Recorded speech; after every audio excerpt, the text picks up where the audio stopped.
This recording is not for the official logs. If you're hearing my voice, it means somebody finally dug it up, or somebody wanted the truth to slip through the cracks. My name is Ranger Daniel Hartsfield, 11 years with the U.S. Forest Service, stationed out of northern Montana. And I'll tell you right now, everything you've been told about what we do, about who we rescue, about what really waits in those woods. It's not the whole story. On paper, the job is straightforward. We help lost hikers, injured campers, people who take a wrong turn and get in over their heads. Bear attacks, broken ankles, exhaustion, those are the files that make it to the press. Those are the ones families are allowed to read. But that's not the full list, because every now and then we're given an order. No names attached, no family on the other side of the line, just coordinates and a command to retrieve.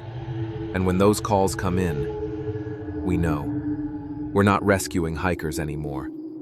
I remember one night in late September, cold enough that your breath hung in the air like smoke, quiet enough you could hear your boots crush the frost 100 feet away.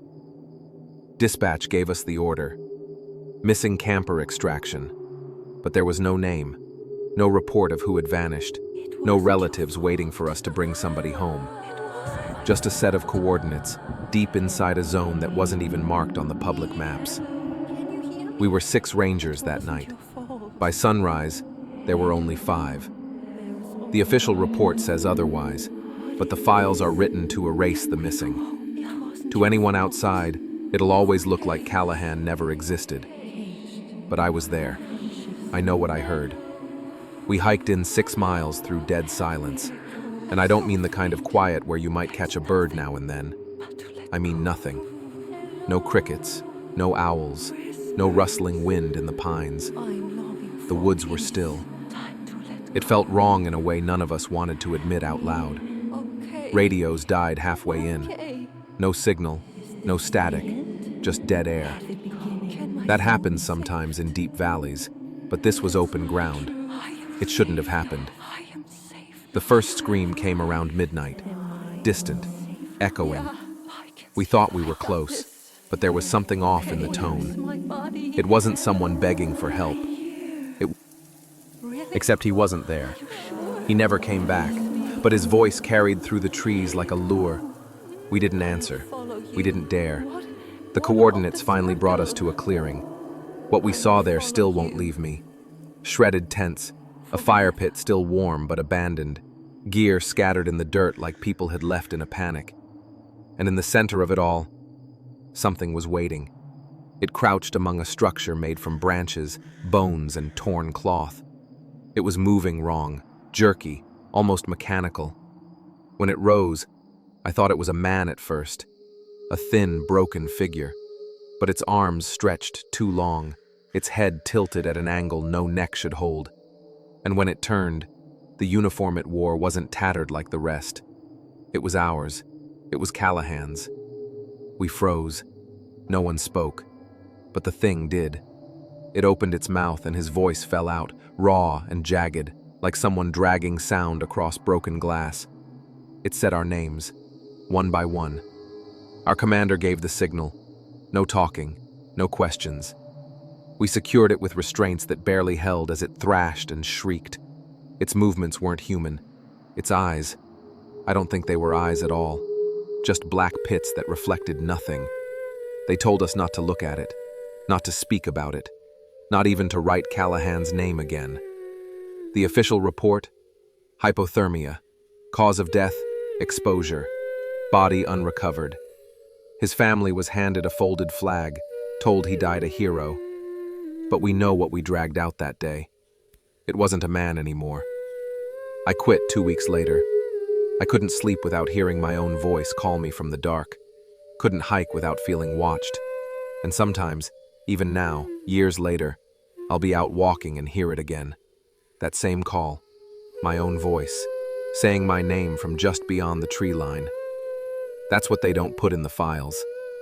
Some of us go out to rescue hikers. Some of us are sent to bring back what's left of them. And not all of them are dead when we find them.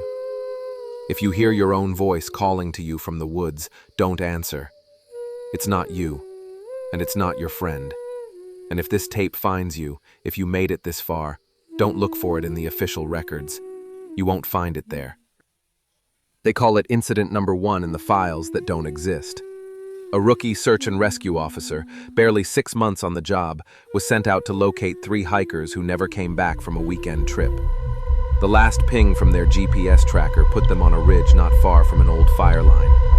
Nothing unusual about the assignment. Missing hikers in tough terrain, routine protocol. But the way it ended, no one ever forgets it. The first sign came from the helicopter sweep. The crew spotted the hiker's tent from above, still standing in a small meadow. It wasn't torn, no signs of struggle. The gear was neatly placed as if they'd just stepped out and never returned. Food in its bags, boots lined at the flap. Even the firewood stacked like they'd been preparing for the night.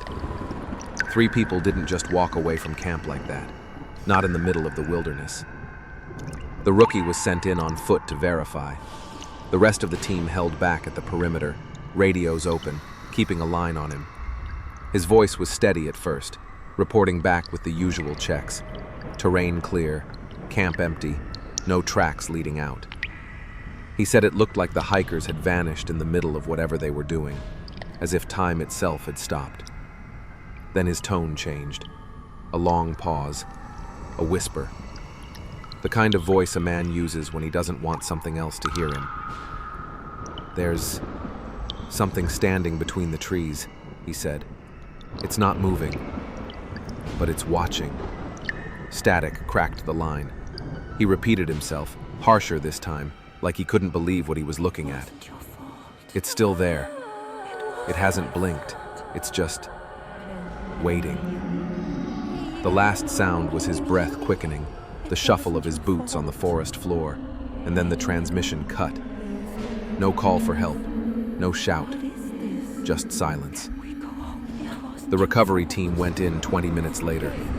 No trace of him, no footprints leading away. The hikers were never located, their camp untouched. Officially, the report listed his cause of death as a fall into a ravine. But those of us who worked that sector know better. That area doesn't have ravines. It's flat ground for miles in every direction. When we asked about the contradiction, we were told to drop it. The file was sealed. The family was told. The second case came only a few months later, and it's one that still circulates quietly among the older rangers. The kind of story told in low voices, with eyes on the door, as if repeating it out loud might summon it back.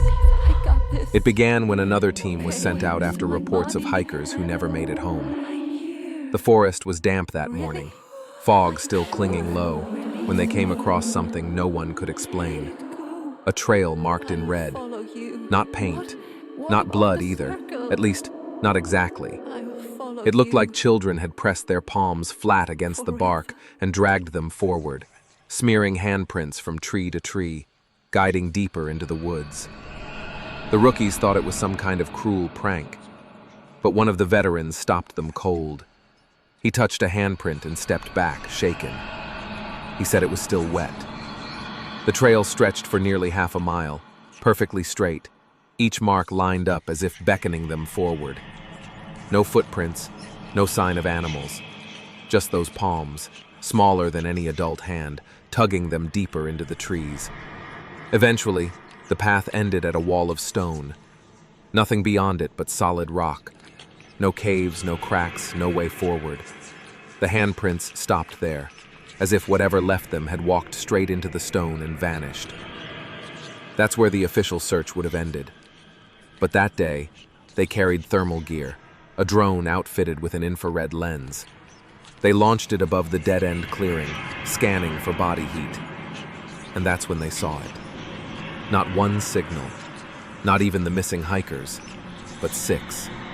6 shapes crouched low in the brush around the team. 6 figures that had no business being there, silent and unmoving, circling just out of sight. The men on the ground saw nothing. They stood in the clearing, reporting the rock face back to command, while on the monitors above, the shapes were already closing in. And then, the logbook ended. A sentence cut in half. No explanation, no conclusion, just blank pages where the rest of the record should have been. The report filed later claimed equipment malfunction and no contact with the missing parties. But the thermal footage was gone. The drone's memory was wiped, and every man who was there that day signed papers swearing never to speak of it. Still, in the quiet corners, one officer couldn't keep it in. He'd seen enough, lost enough friends, and he knew the files were being scrubbed clean. Before he disappeared, he leaked a thumb drive. No one knows who he sent it to first, but copies began circulating like contraband, passed hand to hand among rangers who wanted the truth preserved, even if the brass denied it. The contents were grainy, corrupted in places, but what survived was damning. The first clip was body cam footage, shaky, unfocused, cutting in and out. A ranger's breath heavy in the mic, his flashlight beam bouncing wildly as he dragged someone through the trees. The figure being pulled clawed at the ground, screaming in a voice raw with terror, "Don't let them take me back! Don't let them take me back!" The GPS data on the file was blacked out, scrubbed before the leak. Whoever handled it made sure no one could retrace where it happened. But the desperation in that scream didn't need coordinates. You could feel the fear bleed through the static. Another clip was only audio, 15 seconds long. At first, it was the crunch of boots in dirt. Then came a sound no one has been able to explain. Not animal, not human. A rapid, skittering chitter, like teeth clashing in patterns too fast to follow. Over it, a man's voice barked an order, the words half lost in distortion. "Hold the line!" Then chaos. Shouts, branches snapping, metal striking stone. And silence. That was the last entry on the drive. No context, no ending, just fragments. When it surfaced, the agency dismissed it in a single statement. Fabricated media, doctored by conspiracy groups. They called it fake, said it was nothing more than stitched clips designed to discredit the service. But those who've worn the badge long enough, those who've heard the screams echoing across the timberline, know better. Because the voices on that recording weren't strangers. They belonged to men who never came home. Men whose names were erased from the rosters. Men the files say never existed. And if the footage was fake, why did the man who leaked it vanish without a trace?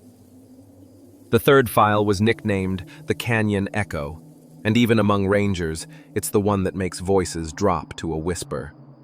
The official report claimed a child had fallen into a canyon during a family hike. A standard recovery, dangerous, yes, but not unusual. A rope team was deployed, lowering into the gorge where the girl's cries had been heard. At first, everything sounded normal. The radios picked up the child's voice drifting upward, thin and frightened. "Help me, please. I'm down here. Please help me." The words carried against the rock walls, urgent, desperate. The team worked quickly, feeding rope, reassuring the family at the rim, but then the echoes shifted. The single voice fractured, doubled, tripled. Suddenly it wasn't one child crying out, it was 10 identical voices, layered over each other, all pleading in perfect unison. "Help me, please! Help me, please! Help me, please!" The men on the rope froze mid-descent. Panic set in. One ranger, his voice tight with dread, shouted over the channel, "That's not her!" The order to pull them back came instantly. The rope jerked. They hauled fast, hand over hand, but when the line cleared the rim, it was frayed, torn nearly through. Strands hung loose, as though something had dragged sharp edges across it again and again. The canyon was searched for 3 days. Drones, dogs, climbers on every side. No child, no body. Nothing but silence where the voices had once risen. The family was told the girl had been swept deeper by an underground stream. A story neat enough to print, tidy enough to close the case. But the rangers who heard those multiplying cries knew better. What called up from that canyon was never a child, and whatever it was, it wanted them to come down. The files don't end with the lost hikers. They never do. A Freedom of Information request, buried in legal jargon and black ink, exposed something far more disturbing. The names of rangers themselves scrubbed clean from the record. Whole personnel rosters with gaps where men and women used to be. Families left with no explanation, only a quiet payout and a contract that forbade them from ever asking questions. But the ones who did come back, the survivors, they weren't the same. One ranger, a father of two, returned from an operation and wouldn't eat cooked food. No matter how hungry he was, no matter how much his family begged, he would only eat it raw. Meat, vegetables, it didn't matter. He tore into it like an animal, as if fire had ruined it somehow. Another was found barefoot in the woods at 3 in the morning, long after he'd quit the service, standing motionless beneath the pines. His lips moved ceaselessly, repeating a string of coordinates over and over, the numbers low and steady, as though he was still reporting back to someone no one else could hear. Neighbors who saw him said his eyes looked empty, his skin pale, his body swaying like a man caught between waking and sleep. When they called his name, he didn't answer. When they shook him, he snapped out of it with no memory of how he'd gotten there. These are the ones who came home. And even then, their families whispered that maybe the service hadn't really brought them back at all. Maybe what returned wasn't the person who'd gone in. Maybe it was only what the woods allowed to leave. They called the next one the Black Nest. It wasn't marked on any map, wasn't near any trail, just a hollow tucked deep in the timber where the trees grew so thick the light barely touched the ground. The team that found it said the smell hit first. Rot, damp soil, something older underneath. Then they saw the structure. A dome of branches and twigs, woven high overhead like a cage. Packed into the weave were bones, too many to count, some animal, some not. Skulls wedged between limbs, ribs lashed into the walls like decorations. It wasn't random, it was built. Inside, the ground was littered with scraps. Fabric shredded into strips, gear torn apart, boots half buried in the dirt. The rangers recognized the patterns on some of the cloth. It wasn't hikers, it was theirs. Uniforms issued by the service. Uniforms from people who'd never come home. One of them had been running a helmet cam. The footage leaked later, passed around until most who'd seen it wished they hadn't. The ranger steps into the nest, light sweeping over bones, catching the hollow sockets of a skull wedged into the wall. Then, in the far corner, something moves. At first, it's just a blur, low, fast, hugging the ground. Then the frame catches it. Pale, gaunt, crawling on all fours with arms too long, joints bending wrong, fingers clawing the earth as it scuttled across the background. It didn't hesitate. It didn't shy from the light. It moved like it knew they'd seen it, like it wanted them to. The feed cuts there. Static erupts, the picture burned into white noise. The official report listed the file as corrupted. The memory card was logged, sealed, and later destroyed. No mention of the nest. No mention of the bones. Nothing about the uniforms. Just another empty page in the archive, with one more name missing from the roster. But the men who walked into that hollow never forgot it. They said the branches overhead weren't woven to keep something out. They were woven to keep something in. One supervisor, long retired and only willing to speak under the promise of anonymity, broke the silence once. His voice was ragged, bitter, like a man who had carried a weight too long. He said the part no one on the inside will admit, the truth that reshaped everything the younger rangers thought they knew. We weren't rescuing hikers, he said. We were testing how far those things had spread. He described files never shown outside locked rooms, maps layered with ink no tourist ever sees. Not trail maps, containment maps. Zones marked off, not for wildlife preservation, not for fire danger, but for something else entirely. Pockets of land fenced by silence, where the Forest Service quietly restricted access and let the public believe the closures were routine. To hikers, the signs read, "Trail closed for maintenance," or "Seasonal closure." To the rangers in the know, those words meant only one thing. Something was nesting there. The supervisor said whole valleys had been sealed off for months at a time. Families who lived nearby were told the roads were washed out, the bridges unsafe. And always, behind the excuses, the same truth. They weren't protecting the public from the forest. They were protecting the forest from what had taken root inside it. When asked what they were, he didn't give a name. He just leaned closer to the recorder and whispered, "If you've seen one wearing the face of your friend, you don't ask what it's called.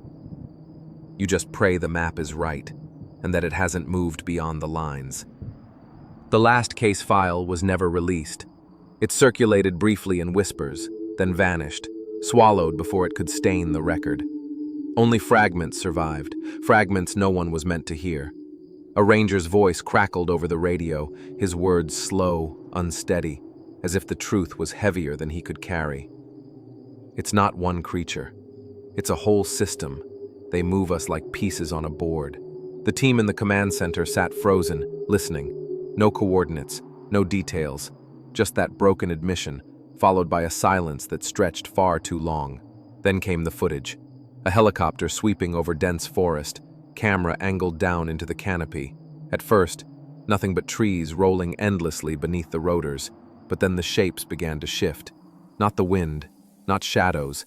The canopy itself rippled, sections of green rising and falling, moving as though hundreds of bodies crawled just beneath the leaves.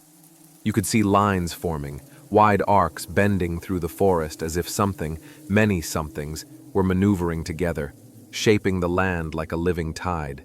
The pilot's voice whispered, "Dear God, it's the whole ridge." Seconds later, the transmission was broken by a scream, high, sharp, torn away mid-breath, and then nothing, just dead air. No record was filed, no names were given, no family notified. On paper, the flight never existed, but among the rangers, that last voice still lingers. It's a whole system. They move us like pieces on a board. And if that's true, it means every trail, every closure, every vanishing is not an accident. It's strategy.